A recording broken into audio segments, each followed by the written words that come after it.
Pag-usapan natin ngayong araw na ito ang about sa salvation. Pagdating sa salvation, maraming mga prinsipyo, maraming doktrina, maraming tinuturo ang iba-ibang mga sekta at denomination pagdating sa salvation. Pero ang Bible ay napakalinaw sa iisang turo lang about sa kaligtasan ng isang tao. So before anything else, no, bakit ba ang tao kailangan maligtas? Bakit ang tao kailangan masave kung tawagin? Kasi siguro marami sa inyo, tinanong na, ikaw ba ay saved na? Tingin sa kalaman na maraming hindi alam kung ano ibig sabihin pag tinanong ka na ikaw ba ay saved. Pag tinanong ka na ikaw ba ay saved, sa ibang salita, ikaw ba ay exempted na? No? Kasi sinasabi ng Bible, sa Romans chapter 2, hindi tayo excuse sa paparating na judgment ng Panginoon dahil darating ang wrath of God, mabubuhos ang galit ng Diyos sa mundong ito at walang taong sinumang excuse sa galit ng Diyos. So we are not exempted, no? So kaya ang tanong, ikaw ba ay saved na? Ikaw ba ay exempted? Ikaw ba ay ligtas na sa paparating na galit ng Diyos? Yun ang mas malinaw na sinasabi dapat ng mga Kristiyano sa mga sinesira nila. Kasi maraming tinatanong, maraming sinesyaran. Kasi maraming mga tao, sinesara ng mga Kristiyano. Tarong sila ng tanong, ikaw ba ay saved na? Ikaw ba ay saved na? No? Saved saan? Yun ang hindi mabuong tanong sa mga tao na sinesyaran. Lalo pag hindi pa siya oriented, hindi pa siya, wala siyang idea about religion, about spirituality. For them, ang hirap maunawaan kung ano nga ba yung tinutukoy na saved. Kaya naman, ang pinaka tukoy na tanong talaga dapat sa mga tao ngayon is sa'yo. Kung ikaw ay sa tingin mo hindi ka pa saved, is that ikaw ba ay exempted na sa paparating na galit ng Diyos? Ikaw ba ay ligtas na sa tiyak na kapahamakan na paparating? Sa tiyak na pagbubuhos ng galit ng Diyos? Kasi sinasabi ko sa inyo, malinaw na malinaw ang sinasabi ng Bible. At sinasabi sa Romans chapter 1 na the wrath of God is revealed against all ungodliness. Hayag na hayag at tukoy na tukoy at malinaw ang sinasabi ng Bible pagdating sa wrath of God. Kaya yun ang kailangan malaman ng isang tao. Ikaw ba ay saved na? So, yun yung pinaka-idea ng pag tinanong ka, ikaw ba ay saved? So, next naman is that ngayon nalaman na natin ang pinaka punto ng tanong na ikaw ba ay saved. The next question is, paano ba ako maliligtas? No? Paano ako ma-exempt sa tiyak na galit ng Panginoon na paparating? In the first place, tayo ay hindi exempted. Wala sa atin exempted because we are all sinners in the sight of God. Tayo ay lahat ng makasalanan sa harapan ng Diyos. Kaya wala sa atin na exempted. Only in one exemption, those who will believe on the work of Jesus Christ.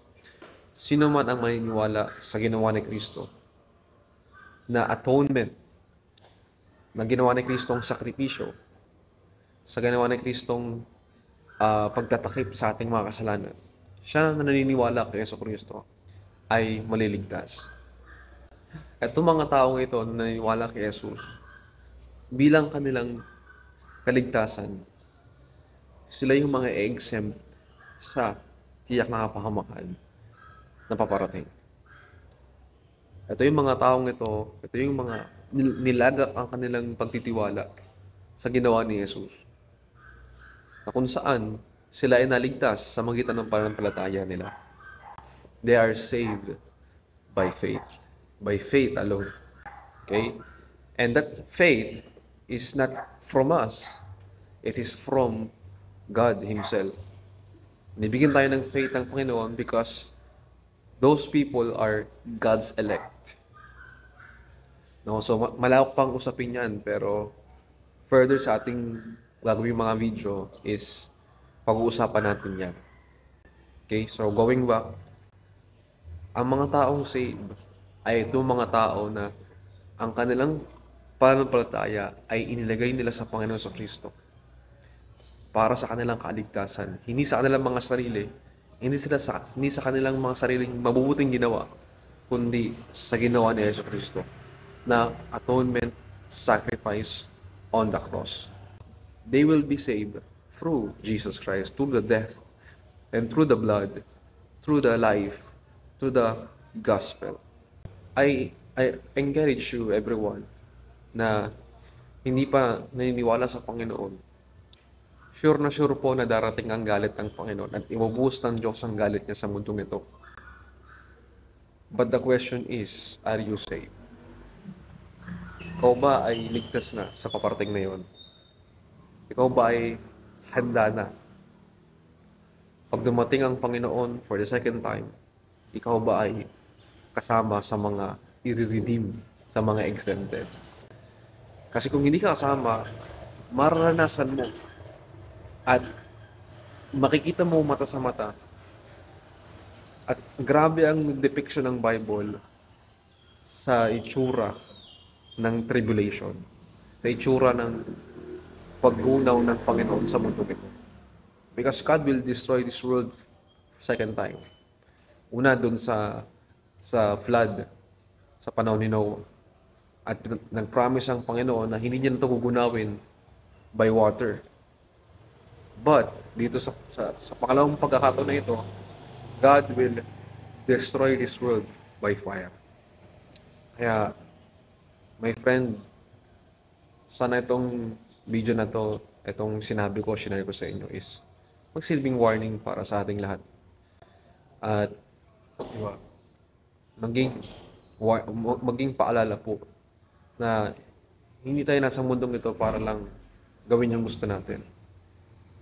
Darating ang panahon na harap ka sa Diyos at darating ang panahon na ang galit ng Diyos ay bubuhos sa mundong ito. Kaya the question is, are you saved? Are you exempted? Are you redeemed already? So, further pa sa ating mga video na gagawin is i-explain pa natin further yan at maraming mga tanong ang sasagutin natin. Maraming mga issue sa Christianity.